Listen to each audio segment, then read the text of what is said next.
Yes, ladies and gentlemen, it's Friday night and it's time to get that Friday feeling again on the bus. It is another weekend of SPFL action awaits Celtic heading off to Easter Road, off to the capital for the second time in the space of a week. This time we're facing green and white friends, do you want to say? It's a bit of a friendly feeling between the two clubs. Well, not tomorrow, I hope. I hope that won't be a friendly feeling because we have to be getting those points tomorrow when we head through to Easter Road to play Hibernian, a ground which Brendan Rodgers hasn't had the best of records at up to now since he's from his first spell as Celtic manager. So obviously tonight when we talk about that, we'll be hoping that tomorrow he shall be exorcising the demons of Easter Road and making sure that he gets those 3 points however he does it. And as you can see, for the second time this week, myself and David are on an evening shift. David, a bit more organised tonight after lastminute.com through the week, but we pulled it off. And obviously, you hear my voice is now recovered as well because I was croaky as hell on a Wednesday night after that game. But yeah, my voice is now recovered and yeah, all fresh and ready for a Friday night show, my man. Aye, mate, just trying to make up for some lost time. I wasn't on for a month and a half, and I've been on. I will definitely be on this Sunday, Yes. Blether, so long as nobody cuts any more of my internet lines. Yeah. I'll be on 3 times this week, so I just making up for some wow. lost time, mate. That's all it is. Indeed, mate.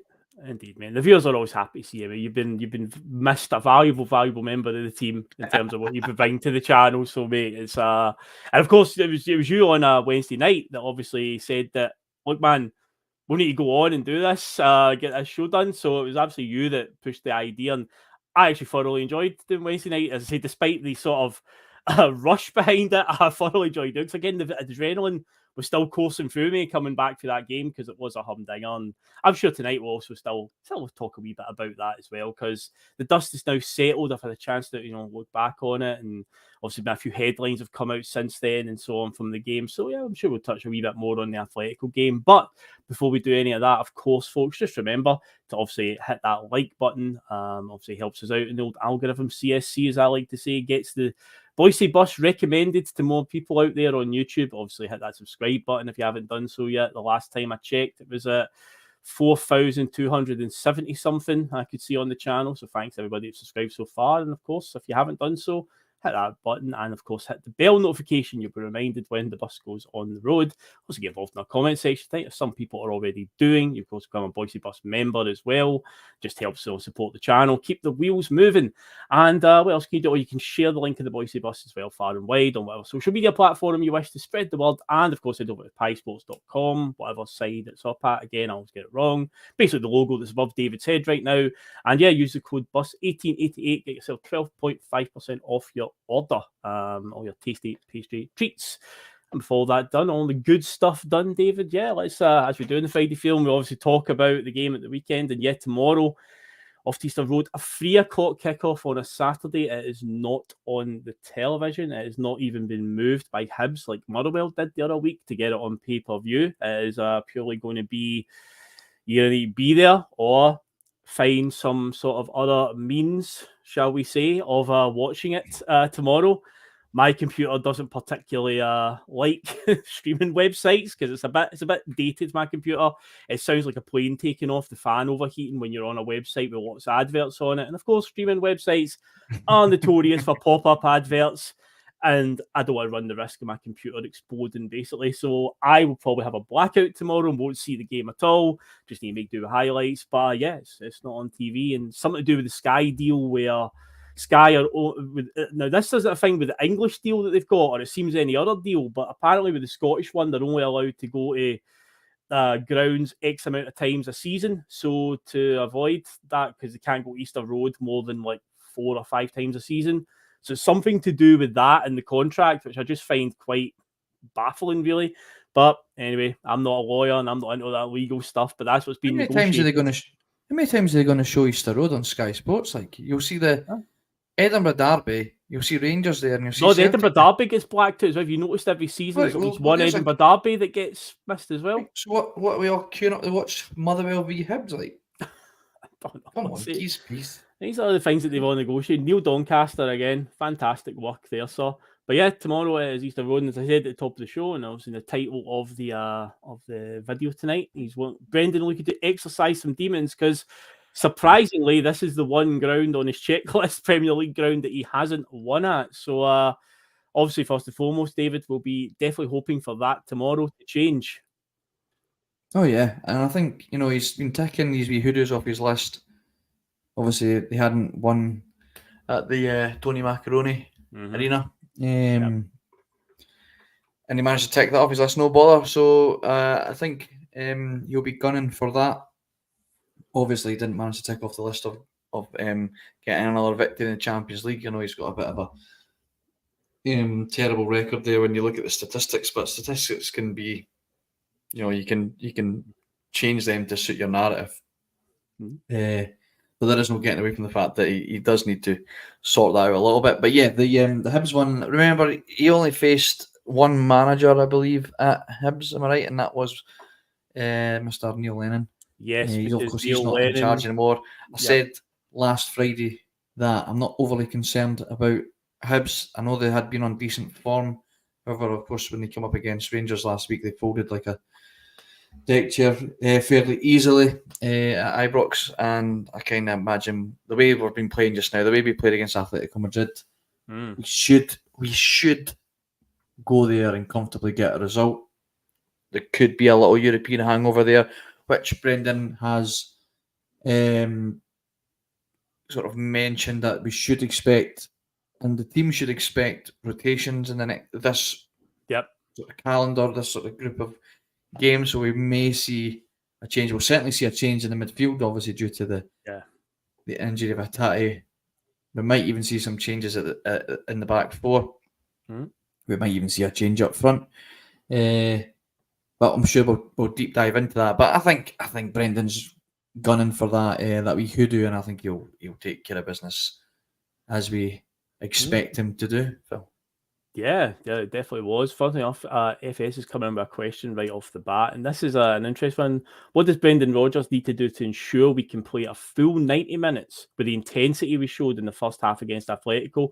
Was playing in phases not supposed to allow us to happen. Now, the way that question is worded, when it comes to domestic games, I don't think we need to play at that intensity against these teams. Maybe if FS could just elaborate, is he talking about European games in general going forward? Because that is the level that we need to show for the full 90. So maybe that's what he's more alluding to.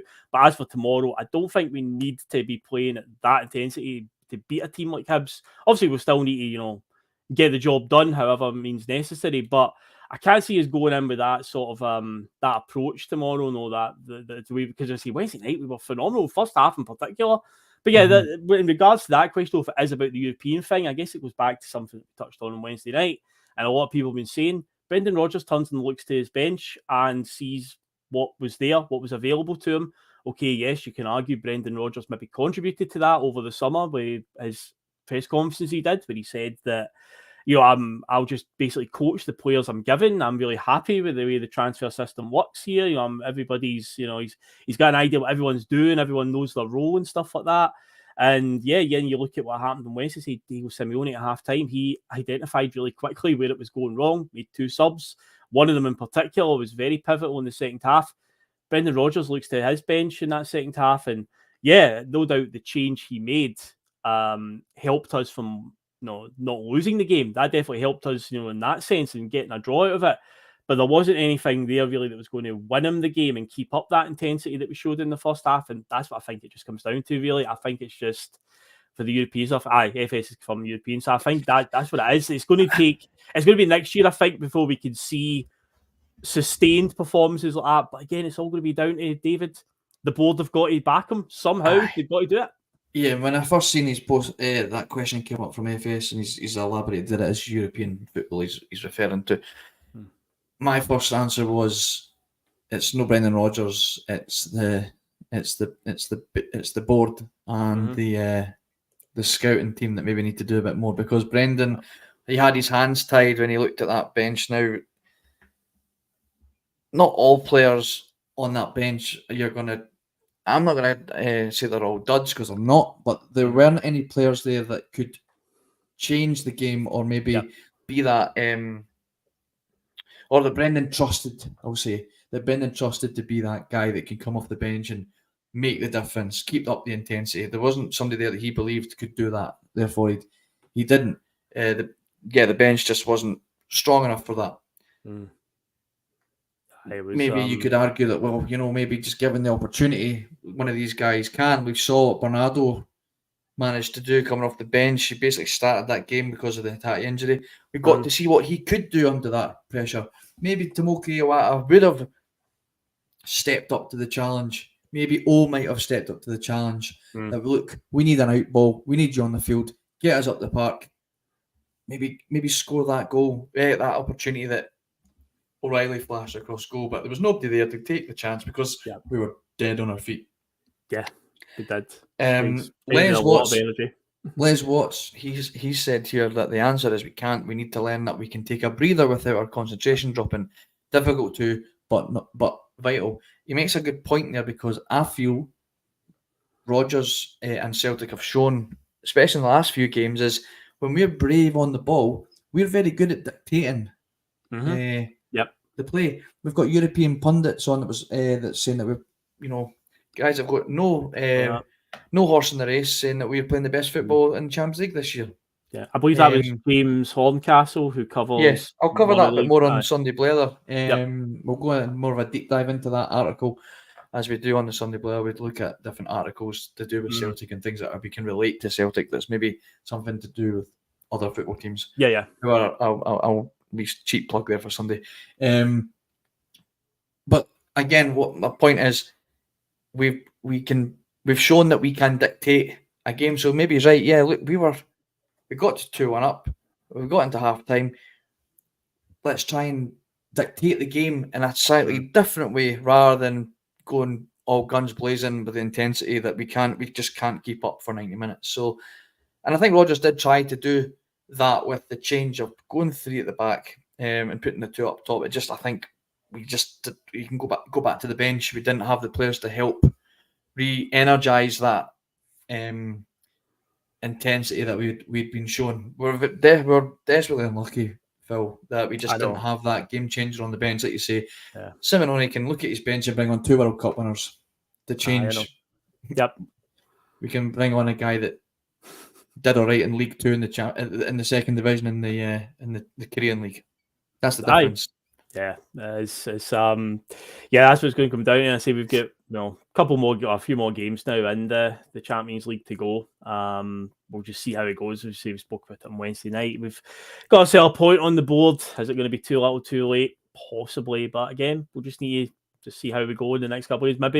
Maybe some miracle will happen somewhere. Maybe we'll have European football after Christmas. But I think realistically, to answer FS question, to maintain that, we're going to have to probably look into next season before we can see sustained stuff. But again, it's all going to come down to the investment, and I'm sure we'll be revisiting that plenty of times when transfer windows open, because we certainly did speak about it enough times in the summer window there. But yeah, we shall see what the board have got up their sleeve going forward.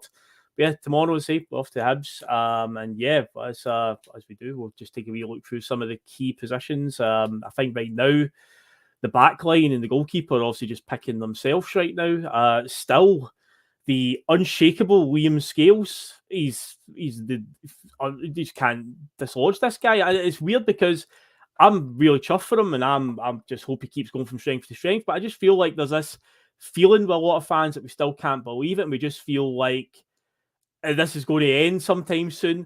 It's a bit like when, a few years back when Leicester won the league in the Premier League, everyone just kept thinking, this will end soon. This can't continue. Surely this will stop somewhere. There's no way they can keep this up.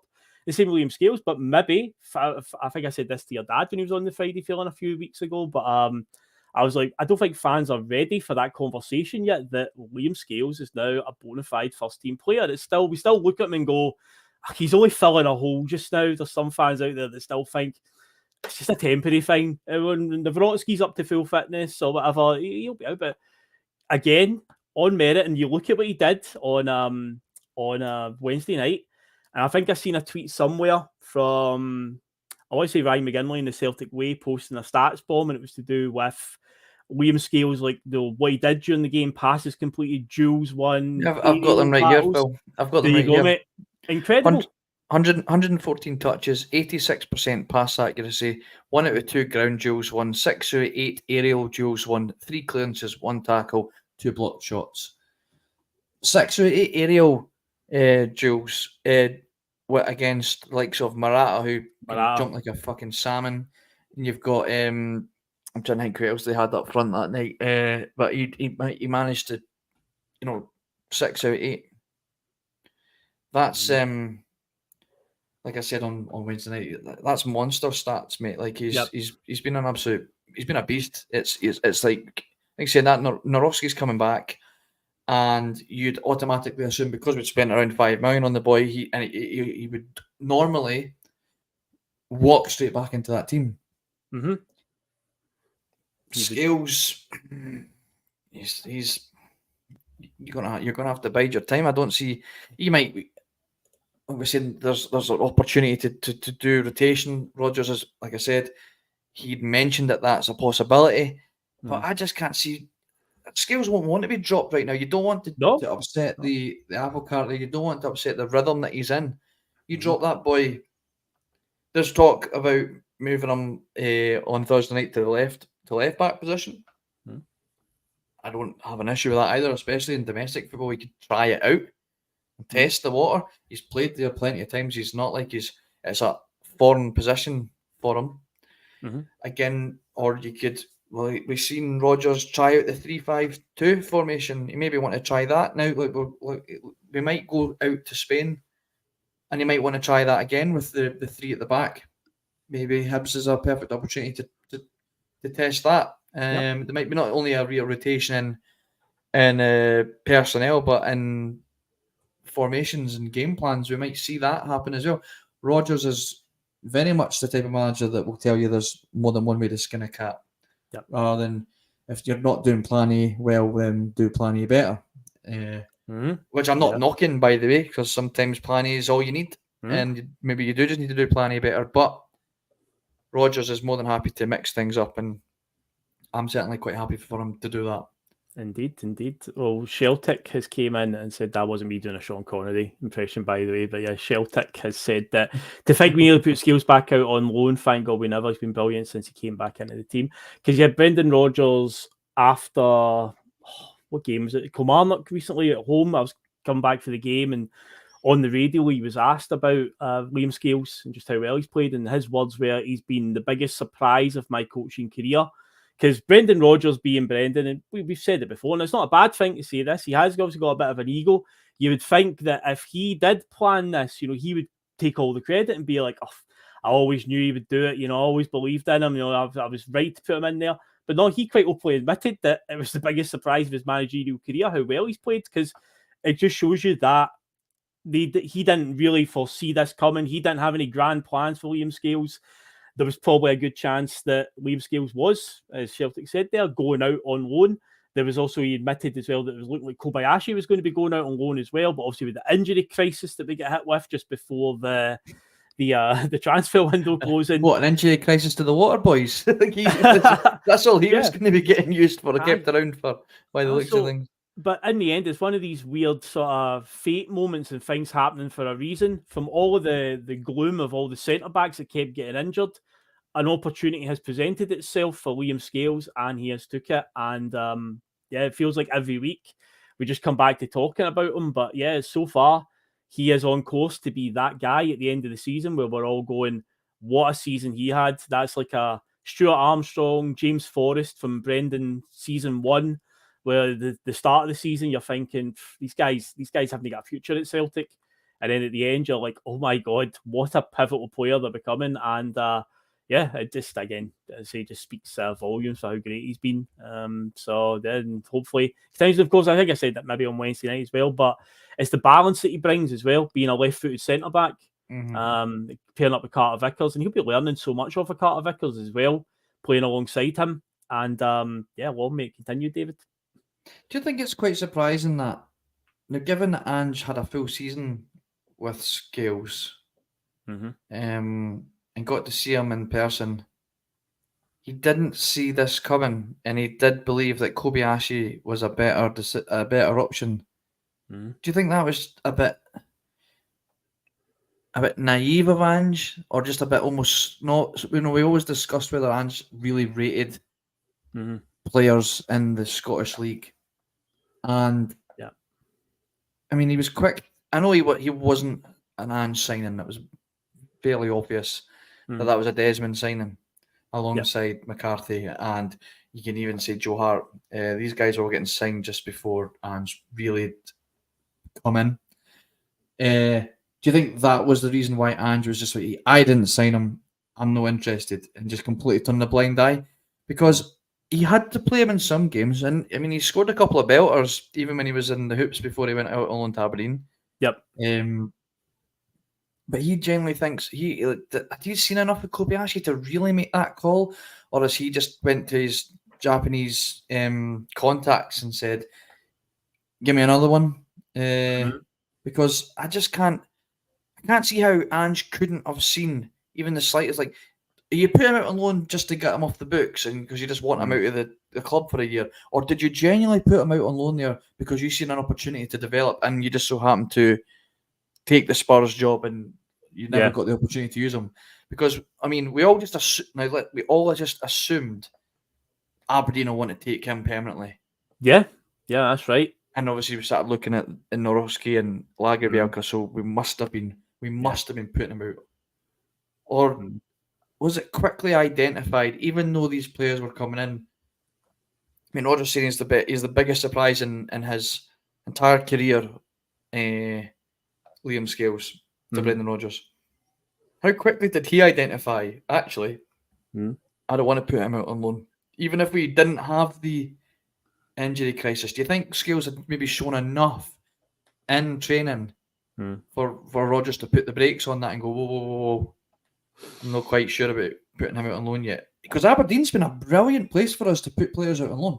It has been, yeah. There's been a good track record there.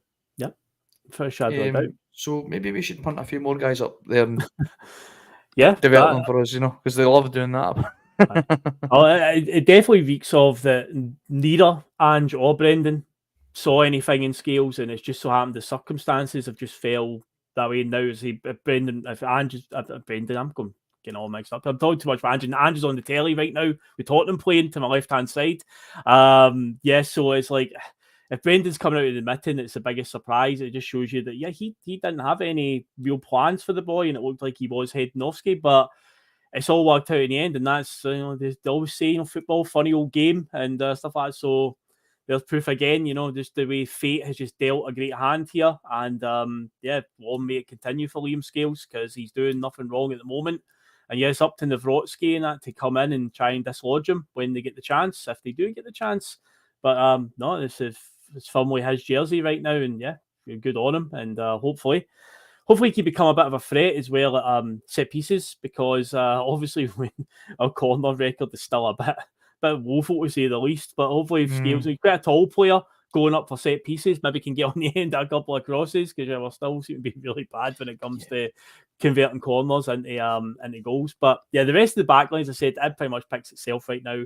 I'd fully expect Carter Vickers, Johnson and Taylor, but obviously it takes us into the midfield, where, as you alluded to earlier on, there is obviously going to be a change in there. Brendan Rodgers is supposed to have said in his press conference in the build-up to this that attack is out for a few weeks. Read into that what you will. How long is a piece of string? How long is a few weeks, essentially? Who knows? But it's a hamstring injury, so that could be a bad one. Could be back. You just don't know. But for the time being, I would have to say it's got to be Bernardo getting an actual start this time. Because so far he's just been reduced to sub-appearances, but he played most of the game on Wednesday night. And I thought he looked very, very accomplished. Yeah, he did. He didn't look out of place, Phil, especially against a team like Atletico Madrid. It's not an easy game to come in. No, especially 4 minutes in when you've been told you're on the bench. You're mentally maybe not fully prepared. I'm not a professional football player. I've never been in any sort of situation like that. I don't know. Maybe these players are always prepared and ready to go on. But I mean, maybe let's just say he was like, well, I'm not getting on anytime soon, so I'll just sit back and enjoy and just wait and bide my time. I mean, he gets called upon 4, 5, 6 minutes into the game due to an injury, and yeah, he grabbed that brass ring. You could say, Phil, like we said on Wednesday night. I mean, what, you're under 21 Portuguese international? I think I was corrected in saying that I hadn't played a first team game for Benfica, which I was wrong. I was corrected by one of the valued commenters, passengers of the bus. That was on yellow tie night, wasn't it? I remember on yellow tie night, you know. Yes. So like he's an accomplished player in a sense that, you know, good pedigree and stuff, and didn't shy away from the challenge. He actually looked like he has a bit of dig in there as well. For I think we described him as a box to box midfielder, and I certainly did that because he ran himself into the ground as well. His race was run around that 70-80 minute mark as well. He looked dead out there, dead on his feet out there. But he'd certainly put in a shift, and he's done himself plenty of favours, and shown that he's more than ready to be called upon against Hibs. I think it's a toss up between him and maybe Awata, but Awata's a bit more of obviously a defensive minded player, so not sure Brendan's ready to maybe start him in the games, but I think he could be also up for that for debate for that position. But I think I'd be swaying more towards giving Bernardo a run in the team now, because I think he fills that role better if you want to kind of go with that Hatate mould of a bit more forward thinking player, slick passing, etc. More forward thinking passing, should I say, of Hatate, opposed to maybe Awata, who's more your kind of defensive minded, break up play, pass the ball on sort of sideways kind of player. Great strike of the ball, by the way, last week. So he'll be full of confidence as well in it, to try and impress the manager. You probably will see him get on. But yeah, I think you're right, Phil. I think he will be more swaying towards Bernardo, and I'm looking forward to seeing what he does. Yeah, same. I'd much rather see him right now than say a David Turnbull, who, he did obviously get a lot of games at the start of the season. He couldn't have started the season any better, getting a brace on the opening day. But there's also this thing hanging over David Turnbull where he's out of contract at the end of the season, and you may now notice that his time on the park, even coming on as a sub, seems to be deteriorating a little bit. So maybe suggests to me that David Turnbull has indicated to the club that he isn't going to sign a contract extension, and maybe now they are just like, well, you know, maybe Brendan's plan at the start was to utilise him a bit more, and that would sign a contract extension and so on. But it looks to me like if we get to now going into November, there's still no word of that, then I think it's his race may be run. I'd be quite surprised now if an announcement comes out that he has signed an extension. But yeah, I would rather see Bernardo or Awata at this stage, because Awata, despite being here since January, we still feel like we still haven't seen enough of him, and when we have, it's mostly been playing in the wrong position. But he took his goal really well last week. A big confidence boost for the lad. But yeah, I think with Bernardo, there's a lot of excitement there because, again, he comes from the stock of Benfica's youth academy, same place as Jota. There's obviously a transfer fee hanging over him as well that we can sign him for. But there was something that came in from Kevin 14. Obviously, Hatate was quite upset when he went off. He was in tears pretty much, and this could indicate, how bad this is, because we're talking about this Asian Cup in January, I believe it is. The equivalent of basically the European Championships, the Asian version essentially, with Japan, Korea, Australia, all the Middle East teams will all be playing in it. But yeah, if that's maybe putting the kibosh on him being in that, then that indicates just how long Hatate is going to be out. If you're talking into 2024, it's so unfortunate because he started the season where there's a lot of question marks over his head. He cops an injury, is out for a good few weeks, comes back, and then this happens to him, and it's like, it just feels like he just can't seem to get a consistent run right now, because when he is on it, Hatate is arguably the best player in the team when he's on it. But yeah, what Kevin 14's saying there, if that is an indication of he going to be out the Asian Cup, then that gives you an idea of how long he is out then, essentially, and that is a sore one to take. Has it been confirmed what the injury is, Phil? Hamstring, I believe, which is also the reason he went off against Aberdeen as well. It was a hamstring injury. and they can be a reoccurring issue. temperamental. Yeah. That could really put a glass ceiling on his career trajectory as well. If it's going to become a persistent issue with him, because that's he'd only been back 3-4 weeks from recovering from the last one, and it's gone again already. Yeah, it's not ideal for him, and it's not ideal for us either. But like I said, it's opportunities arise from these situations, and that's the likes of Bernardo Tomoki. Another player that we haven't mentioned, who actually kind of forgot about, was Odin Home. Yeah, I refuse to call him Odin Thiago Home. I mean, like if you're going to take that guy's name and put it legally into yours, at least fucking play like him. I know he's a good prospect, Phil, and he's looking all right so far. But fuck me, man, you got to.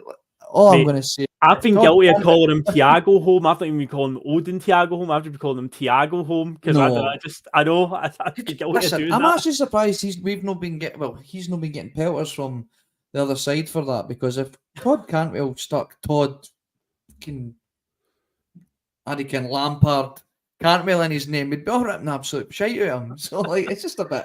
But the thing is, the player that he picked, Thiago Alcantara, that plays for Liverpool, I mean, he's all right. He's a good player, but he's not like cool though, eh? Give me a cool player. If he picked like Iniesta or something like that for like a Spanish midfielder, I'd go, all right, I get it, Iniesta, or I understand. Xavi or something, Thiago.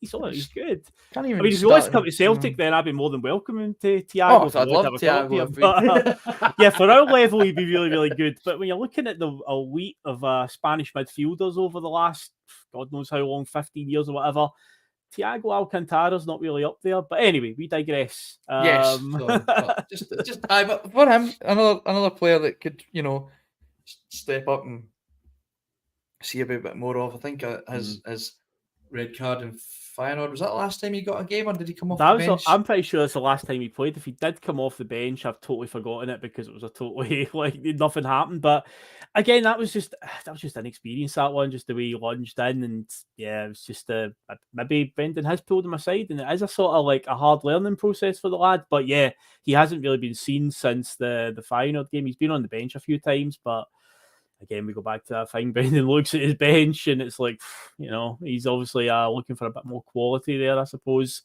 But of course, other midfielder, again, Matt O'Reilly, just again on Wednesday night, just again showed why he belongs at the top table. That's set up for the goal. And again, go back to Jan Oblak's save. Jeez, oh man. I mean, what the stories could have been so different had that gone in. Because I think if we did get 2 ahead on Wednesday night, I think we go on and win that game. I really do. I think we got a 2-goal gap there.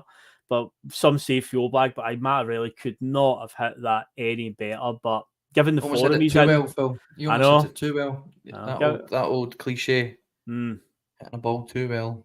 Aye. Just too clean in. Like I said, I mean, that guy's an absolute unit in goals. He's just fills that whole goal. He's an absolute brilliant goalkeeper. So, to get you got to do something really special to beat him from that distance, and it was special, but it just wasn't enough. But yeah, you're right. I think the way it was going, the way we were playing, I think we gave them a real good shock on Wednesday. And I think if we had went 2 goals ahead, I think Rodgers would have seen us through that game. Now, remember the doubts that a lot of fans, and especially some of the passengers on the bus, had about Rodgers' tactics in Europe. Yep. And we questioned whether going off to Leicester and doing a very good Europa Conference League campaign he had with Leicester to get to the semi-final, only to get put out by Jose Mourinho's Roma, who went and won it that year. He's learned to be a bit more pragmatic, a bit more cuter when it comes to defending a lead. Of course, I know we were ahead in the game and we ended up drawing, but what I mean was, if that was the Rodgers of the past at Celtic, we maybe have ended up on the end of a drumming from Atletico. Totally. I think Mark mentioned on TNF last night, we're not shipping goals in Europe. We've got a bad record. We lost a goal. We lost, a penalty 2 penalties. Well, I know one was hit off the post and then he tapped in, but let's just call it a penalty, right? He got a tap in from the penalty box after a penalty. So 2 penalties. We lost a goal when we were down to 9 men. And, I mean, obviously a very good goal from Morata. We're not getting thumped in these games, you know. We're not shipping a lot of goals. We're not shipping a lot of goals domestically either. We're looking very solid. Rodgers back then, you know, we were shipping seven goals to Barcelona, 7 goals to PSG, because Rodgers was maybe a little bit less, was more reluctant to change the tactics up to suit the opposition. I think he's come a long, long way since then. He's really grown as a manager. And I think in the short space of time that we've seen of him coming back to Celtic, we've grown a fair bit since Ange left and where we are now. I think we're a totally different side to what we've seen, even from the very first game against Ross County. Yeah. And now we won that game comfortably, Phil, but that wasn't the type of football that Rodgers was trying to implement. It was a bit sluggish opening day. The scoreline suggested 4-2. It looked like it was pretty comfortable, but it was a bit of a sluggish day at the office, but we obviously got it done. But yeah, there was something weird about that game where 4 goals, you'd think it was a canter, but no, there was something a bit off. But it seems to be clicking now. I think since Ibrox, I think it's only got better and better. The win at Ibrox was monumental in terms of winning a lot of favour with a lot of fans as well, and to go there with the injury crisis that we had and to navigate it the way he did, and I think we won 1-0 in the end, but we could have won by more that day. I think that was a huge moment, and I think the performances since then have just got better and better. Winning 4-1 at Tynecastle last week, another great example, you know, going there and putting 4 past them. So that's always a sort of notoriously tricky ground for us. You know, we always have a bit of a struggle there. If we win, we have to usually grind it out. But last week, we didn't look in any danger at all. And yeah, I just think it's really we're starting to go up the gears now, I think, under Brendan. Yeah. Oh, absolutely. I mean, there's a lot of chat going on in the chat. In the chat, funny enough, yes. Believe it or not, yeah. Believe it or not, breaking news. Gary Brown and a few others are saying he was baffled at the decision to bring on James Forrest. I think I agree with Celtic is saying that he brought Forrest on to allow Maeda to play for the middle. However, you know, it was a bit of a toss of a coin. Decided to keep Maeda, who's knackered, out on the right. And bring on O, or do you put on James Forrest and to get freshen up the wing, and then just hope Maeda can maybe just kind of poach a goal. I don't know, but yeah, that was a questionable tactic. I will admit, I was a bit baffled by that either. But again, we're just going to repeating over old grounds here. I just don't think he trusts O. I think he's despite not giving him that much game time, I think he's obviously seen enough in training and seen enough from what he has given that he wasn't the player he wanted to bring on off the bench. It's just quite mental that it's still James Forrest that he's turning to and hoping. I think I'd have rather given O the opportunity to try and, you know, stake a claim and maybe to grab that brass ring as well over a James Forrest who, let's be honest, he's not going to be around that much longer, surely. Yeah, every time he's came on so far this season, when he has been thrown on, he's been very, very ineffective. I mean, I know he's last not done season... anything. That's why I don't understand. Well, is O not going to, surely O can offer... What's O really going to offer that Forrest offered? If there's going to be nothing, then cool. Just throw him on. It's like Forrest offered nothing when he came on. You can't get any worse than that. So I would rather have seen giving all the opportunity to go, right, come on, big man. You talk about game. You celebrate like you're the big man. Well, show us that you're the big man and go and make a name for yourself. Or just stick on James Forrest because, well, it's James Forrest. It was, I don't know. Every time he's been on so far this season, he's just been very, very ineffective. And it's just only going to continue going that way, sadly. And for all the accolades James Forrest has got, he's got many, many, many winners' medals along the way. But, you know, time does catch up to them eventually. And I think it is, we're facing the reality. But again, it just goes back to the investment. It just wasn't there. It wasn't the level it should have been. And this is the hand that Brendan Rodgers has been left with. But I hope I'm wrong. I hope that James Forrest does come on in one of these games and scores a winning goal. Be absolutely fantastic if he does, but it's just looking less and less likely. But here's something as well, David, I said earlier on about I don't think some fans are ready for that conversation about how good Liam Scales is and still can't basically accept it's happening. Do you think fans are ready to accept as well that Palma is the real deal and he is Jota's replacement? Because a lot of fans just couldn't get their head around that, like after what Jota did. And I think everyone was still, infatuated by Jota and Ange and stuff like that in the summer there when the manager change happened. And the idea that this guy come in $3.5 million late in the window when apparently we could have signed him a lot earlier from the Greek league, guy we'd never really heard of. But then again, did many of us heard of Jota? Just because he came from a team that we had heard of doesn't mean that we'd heard of the player. But I think Palmer's starting to show that he is the real deal, and he is only going to get better and better. The finish, obviously, again on Wednesday night, phenomenal, made up for what happened against Lazio. And he's definitely now making that spot in the team his own. So again, when guys like Abada and stuff are back to full fitness, they've got a lot of hard work on their hands to try and dislodge him, because Yang did get his chances and the end product isn't there just now with Yang. There's a lot of work to be done there. But Palma now is looking a goal threat as well when he's playing now. He's kind of becoming in that category of like a Riley. He's a good guy to put a bet on for any time scorer because he seems to be popping up in all the right places. I think you drew the comparison and it is a good one. Chris Commons, there's a very similar style of play there to Chris Commons, where not the fastest, but he's just got this lethal shot on him where he can finish from all sorts of angles. And it's a great weapon to have in the team, mate.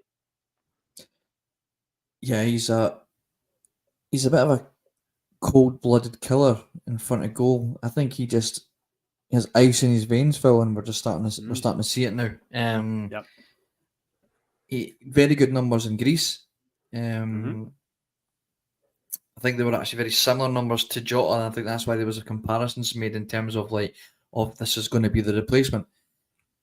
There was questions as to why it took so long to get him in the door. Now, from what I had read, I don't know how accurate it is, so somebody can, if it's totally nonsense or it's been rubbished by anyone, please let me know. But from what I understood, Aris wanted to keep a hold of him through their European qualifying. Right. Okay. They obviously was one of their best players, a goal threat, and they wanted to keep a hold of him to try and get into either it was the Europa League or the Champions League, because I think they're playing in Europe. I think they're playing in the Conference League last night, Aris, I believe. Yeah, I think they're in the Conference League, yeah.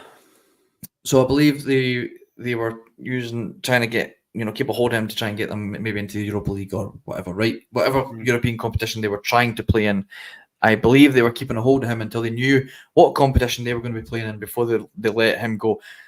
I mean, it makes sense to me because I think it's quite a good question to ask as to why Celtic took so long to get the deal done.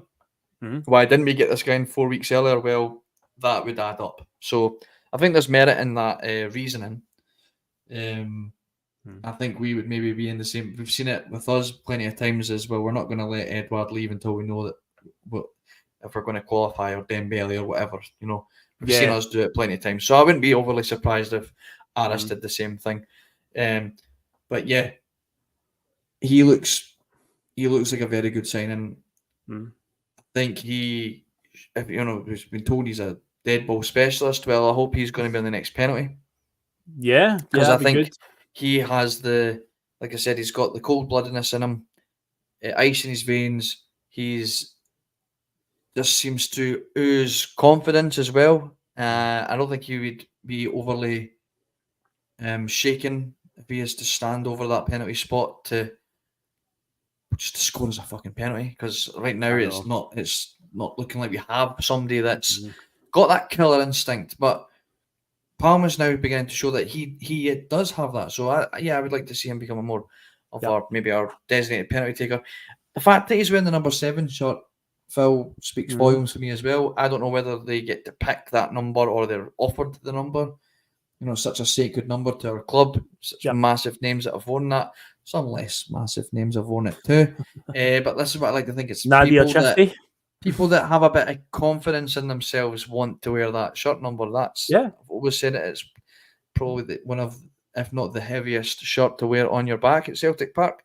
And if he's when I want that shirt, I think that speaks for itself. A confident player there, and what that's beginning to shine through as well. He's staked the claim to be the number one option on the left hand side. Funnily enough, the goal came from him being on the right hand side, so maybe he can play across the front three. Well, they did a wee switcheroo at that point where Maeda was on the other side. He ended up setting the goal up, although I think you said it on Wednesday night, that cross was probably for Kyogo, but it fell nicely for Palma in the end. The control was brilliant and the finish was fantastic. I say it was just delighted for him in that sense, because after what happened against Lazio, but yeah, of course, in between that, of course, you've had the goal against Kilmarnock as well. The setup for Matt O'Reilly's goal at Tynecastle, that flick over the defence, just drops over his shoulder and he just hits it in the volley. Yeah, he's looking lively right now. He's looking great, mate. Yeah. So I think a lot of fans aren't quite ready to accept the whole that this is the now transition from Jota to Palma. You know, it's still like they're still in the mode of still thinking about Jota. We still need a replacement for him. I mean, I remember something similar after we'd sold Moussa Dembele, right? And the next window rolled around, the January window, and they're like, "Oh, we'll replace Dembele." And it's like, no, we signed Edward. Edward was the replacement for Dembele. Because we signed him a year before on loan and whatever, fans just didn't seem to pick up that is the replacement, or just didn't maybe want to accept it and thought we would go out and get somebody else for that position. No, I think Palmer's now coming in, and he's got that position now that's his. And it's up to, again, say, Abadas and stuff like that when they are fit to try and dislodge him. Yeah, NM's, I really like what he said here, because I think he's spot on. He says Palma looks like your old school boy from the streets type of player. He's got that certain amount of brass neck and determination, should turn out to be a great player for us. You know what he is, mate? He's the South American player we thought we were getting with Barnaby. Yeah, that's a, you know what I mean? Just looks like he looks like that typical. He's been raised. His football game has been raised on the streets of Honduras, and found its way onto a football pitch. He's kind of got that classic sort of South American footballing story that we all kind of have that we romanticize a wee bit about. And I think that's what we thought we were going to get with Bernabe, and it's just not really worked out. Like, and I'm pretty sure the commentators, you obviously wouldn't have heard this, Phil, and I'm not going to try and quote it perfectly because it was a bit of a mouthful. But he seems to have a bit of football and pedigree. Like, I believe his uncle, I think they were saying his uncle or certainly a family relative had something to do with Atletico Madrid or Real Madrid, or I might be getting that wrong. Maybe they'll talk about something else, but I could have sworn it was Palma. So don't quote me on that. But they were really bigging him up and saying that, he had a lot of, there was such good quality about his game and where he'd come from, and and there was a lot of excitement around the player. So I'm. Please don't mention Barnaby. Mate, I can't even pronounce his name without saying Barnaby about 4 times first, so don't worry about it. He'll be gone in January, don't worry about it. Yeah. But I think, do you know what I mean by when I say that? Like I said, NM was Spawn, he has that grittiness about him, and I'm sure Bhoys said it pretty well, on, it might even be Mondays, on the Monday Club. He didn't need the time to adapt. He's just, if you're a good player, you'll just adapt. That's it. You just come in and you believe in your abilities, and and I think it's not taking him long. At first, I think a few of us had our doubts after he started the Feyenoord game. I think people were writing him off. There was a lot of people on Twitter were all like, because we're all going, maybe the Jota replacement. Can't even take on a man. He's got any fucking pace. What the fuck does he offer? Well, he offers goals, and he offers plenty of assists, and he offers a lot of ice balls coming out of the veins. definitely does. So basically now the team's pretty much picking itself at the moment. The only difference now is Tati's definitely out injured, so just probably Bernabei we would expect. But other than that, it's probably going to be the same 11. Or the same 10, and then plus Bernardo starting. I said Bernabei as well. He's on my brain now as well. He's definitely not starting at centre midfield, or else we are in trouble. But yeah, tomorrow then, Hibs away. Do you think comfortable victory then? Any victory will do. I know they got horsed last week by the now revolutionised Rangers. Some fans were out there saying that, if we don't beat them by a bigger score, that's embarrassing. And it's like, no, we just need to win. The 3 points is what matters first and foremost. If it's 1-0 or 5-0, it doesn't matter. As long as Celtic get the 3 points. They say Brendan's not got a great track record at Easter Road, so he'll just be looking at it from what to win. If we can do it a bit of style, all the better, But ultimately, you've got to expect tomorrow, especially after the performance we put in through the week, that we'll keep that, that confidence, that energy up, and get a nice, comfortable victory tomorrow, David. Yeah, I think it will be a comfortable victory, and I know these things can come back to bite you in the arse for saying that, especially when you're putting it out on live on YouTube like we do. Yes. But I'm not going to say anything else, am I? I do believe that we'll go out there and we'll go over to Easter Road and we'll win quite comfortably. If we continue to play the way we're playing, I don't have any doubts. Hibs, I'm sure, will give us a good game. They seem to have found a bit of form under their new manager, albeit they said they folded against. They came back to 2 down in the Edinburgh derby, weren't they? They were 2-0 down to Hearts and came back to 2-2. Yeah. So I know they lost obviously Nisbet in the summer. I'm not going to sit here and pretend I know their entire lineup, but I think they've got some good attacking players that can maybe cause a wee bit of trouble. But I'm sure the likes of Scales and Carter, Vickers, and Johnson and Taylor will manage to deal with them. And Kyogo, let's talk about Kyogo's goal, mate. That's 2 goals in 3 Champions League games now. Yes, that's got to be really helping. I mean, not that he didn't lack he wasn't lacking confidence in front of goal anyway, but to be putting a goal past Oblak and a goal against Lazio in the fashion that he did, like he'll be up for going up against David Marshall, who is really becoming a bit of a myth, I think. Yeah. He had an awful game against Rangers. Retirement, living off that penalty save for Scotland, I think. Should have retired after Patrick Schick lobbed him for the halfway line at Euro 2021. That's when he should have retired. Don't know what you're talking about, mate. Don't know what you're talking about. Dreadful moment. But yeah, I would expect as well a win tomorrow. I'll go for a routine 2-0. I like to say 2-0 a lot. It's just a routine run of the mill. But yeah, it's my mentality tomorrow is as long as we win it, because I know this has been a bit of a tricky ground and we've had a hell of a run with the fixtures that we've been given by the supercomputer. Having to go to Almondvale, Pittodrie, Ibrox, Tynecastle, Easter Road, all in the first sort of third of the season. It's like, if we come through this unscathed, we've done really, really well. And this is just the latest test in the way. I think after this, we play St Mirren, and then that's us played all 11 other teams. That's us through the first phase of the season, essentially. But yeah, to the away games we've had this run of 11 games has been quite brutal. So to come through with maximum points would be an incredible achievement. And hopefully that does continue tomorrow. So a nice wee 2-0 victory would do for me. I'll go for that one. 2-0. See, after the performance on Wednesday night, you'd like to think that they'll be buzzing for it. But something I want to pick up on from that performance as well, a headline that's obviously came out, because obviously I was just back from the game on Wednesday when I came in. I literally stepped in the door at 11:15 and we were on at 11:20. That was how close it was when I came in on Wednesday night. But yeah, there was obviously a wee incident at the end of the game, and I've seen a lot of Celtic fans, losing their mind on Twitter about it, saying their piece about what they think about Diego Simeone. And I think we've said this on the bus before. Myself and Russell have certainly talked about it. I think it goes back to what happened in Seville, where Celtic and the fans in general, the club just seem to have this ethos and this mindset about football. And when they come up against somebody who is like a shithouser, like Jose Mourinho was, and his Porto team, it just blows people's minds that they can be like that. But obviously, a lot of people were getting angry about the way Diego Simeone, what he did at the end, when he didn't really acknowledge Brendan Rodgers, just sort of slapped his hand and then walked up the tunnel.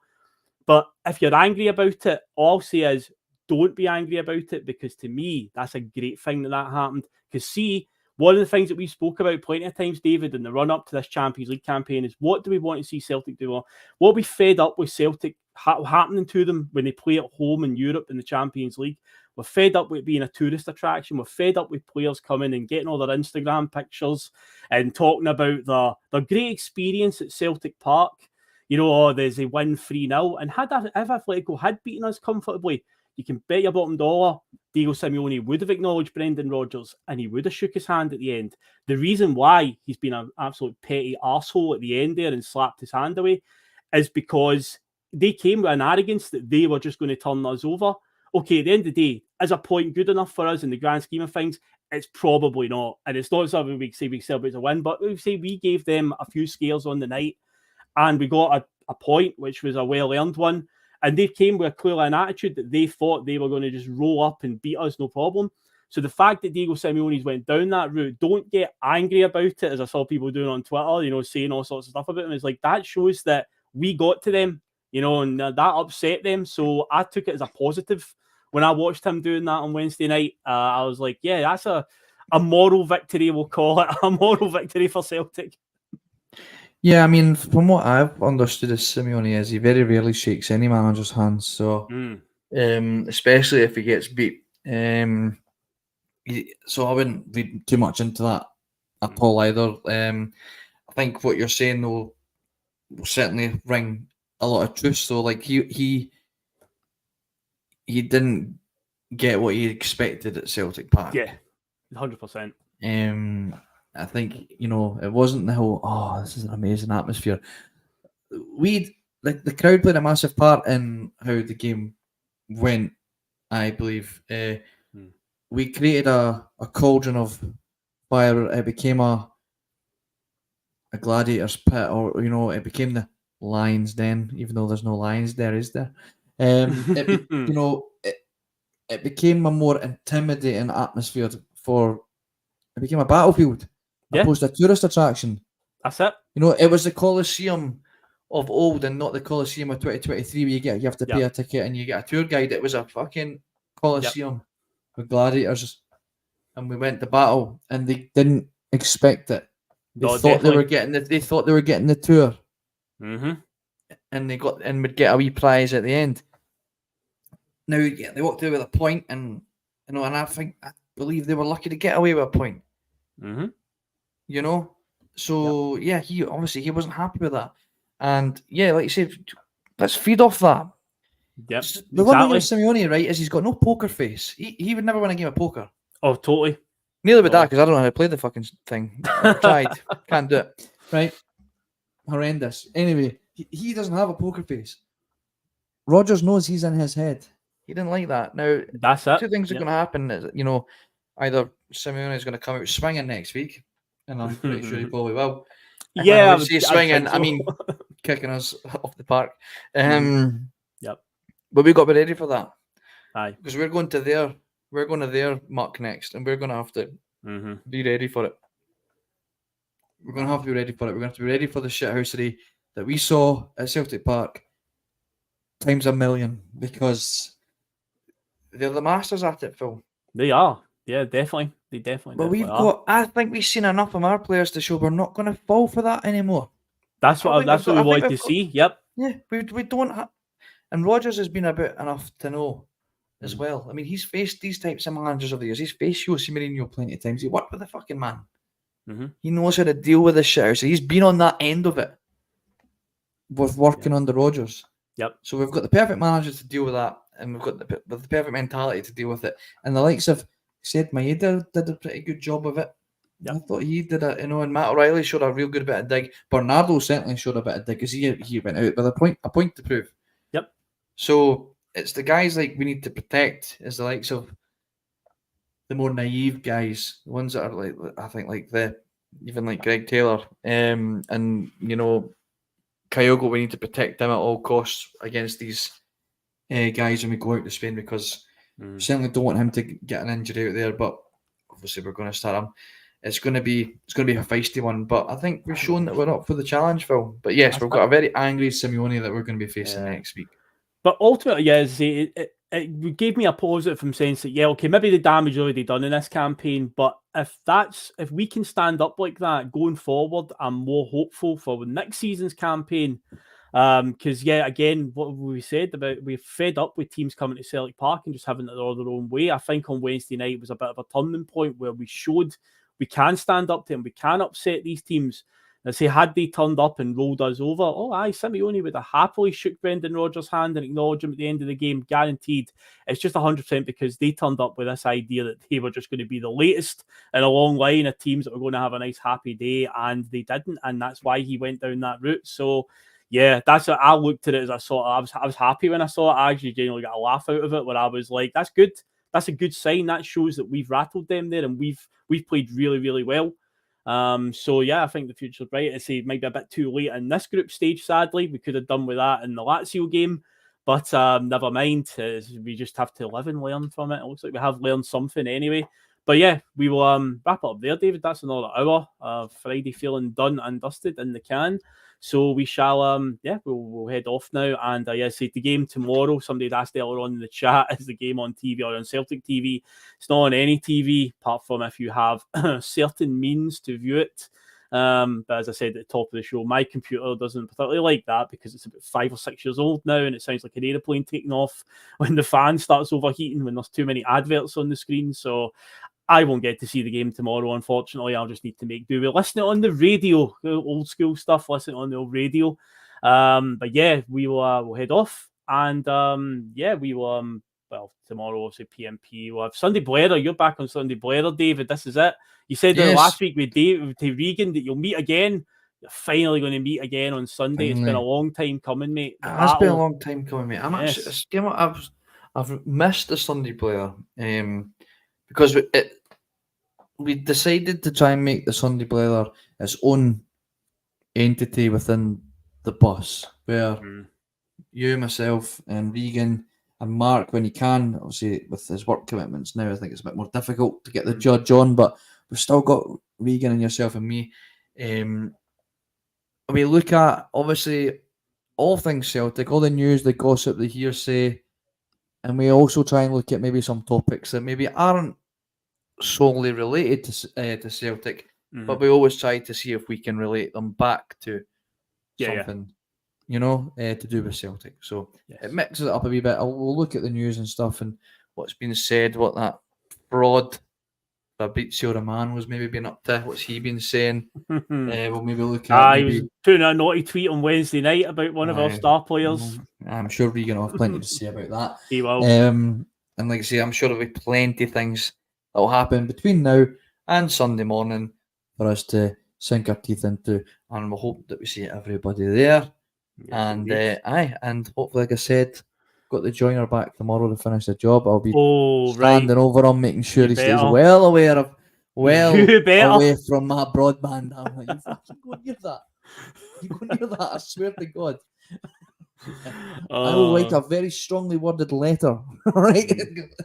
Exactly. By the way, breaking news as we head off the air, we're talking about other stories in world football we can relate to Celtic. And Postecoglou has just extended his lead at the top of the English Premier League because Tottenham have just beaten Crystal Palace 2-1. Wow. They all know his name now, don't they? Fair play, they certainly do. Play, man. Look, I know a 3-1 it was. Aye. It was a 3-1 it ended. 3-1. Fair play. 5 points at the top of the table. Wow. I'm sure he's loving life down there. That's great. I mean, I'm sure he'll love to find out they played home and away theme tune to build up the game tonight for him, because honestly, I wanted to throw my remote control at the screen when I saw that. I was like, what?